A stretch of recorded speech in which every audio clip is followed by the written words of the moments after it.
Howdy friend, Sam Houston here, hoping you're living in high cotton. And if you're lucky enough to be in Texas, I know you're most of the way there. Now enjoy your daily dose of Texas history and Texas pride. Well, howdy friend, welcome back to the Feed Bandit podcast and your Texas History Roundup for November 20th. On this day in 1836, Antonio Lopez de Santa Anna was spirited away under cover of darkness from his imprisonment at Orozimbo Plantation on the Brazos River and sent to Washington, D.C. After being elected president, Sam Houston persuaded the Texas Congress that the Republic would benefit by freeing him. Santa Anna and Colonel Juan N. Almonte were escorted by George W. Hockley to Washington, where they arrived on January 17, 1837. Santa Anna was a guest of President Andrew Jackson, then, after a month, boarded a ship for Mexico and arrived in Veracruz on his birthday, February 21, 1837, 10 months to the day after his defeat at San Jacinto. That I did not know happened. Very interesting. I have to read more into that. In 1875, late-blooming artist Clara M. Williamson was born in Iredell. Although she had drawn land plots for court documents when she was young, she did not begin drawing seriously until the age of 78, after her husband died. She became a respected artist for her memory paintings based on her early life and was known as Aunt Clara, or Clara. Now, that was the name of my grandmother and great-grandmother. She had a distinct style that lacked perspective, not unlike Grandma Moses. Her works are included in the collections of several Texas museums, as well as the Museum of Modern Art in New York. She died in 1976 at the age of 100. In 1899, Thomas C. Frost received a charter for Frost National Bank.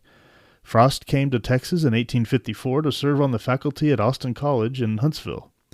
He was admitted to the bar in 1856, but after serving for the Confederacy in the War of Northern Aggression, or the War for Southern Independence, or the War between the states, definitely not a civil war, was unable to practice law. So with his brother and colleague, he started a mercantile and auction firm, Fitch, Frost & Brother in San Antonio. He later purchased an existing banking business and chartered it as Frost National Bank. He was its president until his death in San Antonio in 1903. In 1982, Eric D. Dickerson played his last regular season game for SMU, a 17-17 tie against the University of Arkansas. Dickerson was born in Sealy in 1960. In 1978, he set a championship game record with 296 yards and 4 touchdowns in leading Sealy to the 1978 2A state championship. And at SMU, he was twice an All-American. Dickerson played 11 years in the NFL with the Los Angeles Rams, Indianapolis Colts, Los Angeles Raiders, and Atlanta Falcons. In 1984, he set the single-season rushing record with 2,105 yards, and his career rushing total of 13,259 yards ranks second on the all-time list. Dickerson is a member of the Pro Football Hall of Fame. And Emmitt Smith is ranked first on that list.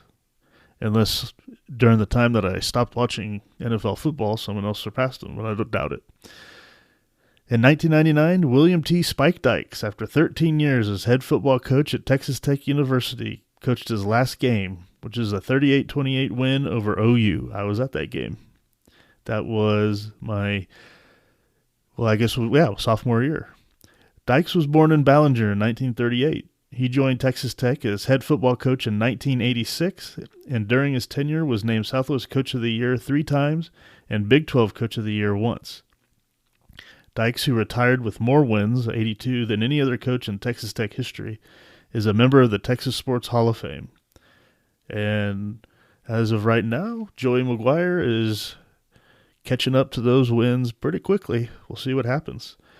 But either way, that, my friend, was your Texas History Roundup for November 20th. Thank you so much for listening, and we'll catch you on the next one. You take care. Well, there you have it.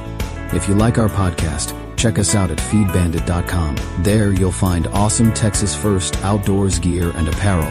Your purchase helps support the Bandits and keeps this podcast on the air, fighting for you and for Texas. Remember, preserve the tradition, protect the legacy. Until next time.